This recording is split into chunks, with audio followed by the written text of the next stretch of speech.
हजरत अली घोड़े पे बैठे निकले और जब उसके सामने गए तो जाके कहने लगा मेरा पता है। हजरत अली फरमाने लगे तू अपना छोड़, मेरा पता है तुझे, मुझे तू जानता है।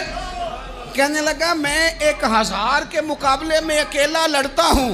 हजरत अली शेर खुदा फरमाने लगे पता नहीं तू किन से लड़ता रहा है, जाने वो कौन है जिनसे तू लड़ता रहा है, वो कौन 1000 थे जो तेरे मुकाबले में आते थे, पता नहीं। तो कहने लगा मेरा नाम मेरी माँ ने अमर बिन अब्दे वुद रखा है। फरमाया छोड़ तू, मेरी माँ ने मेरा नाम हैदर रखा है।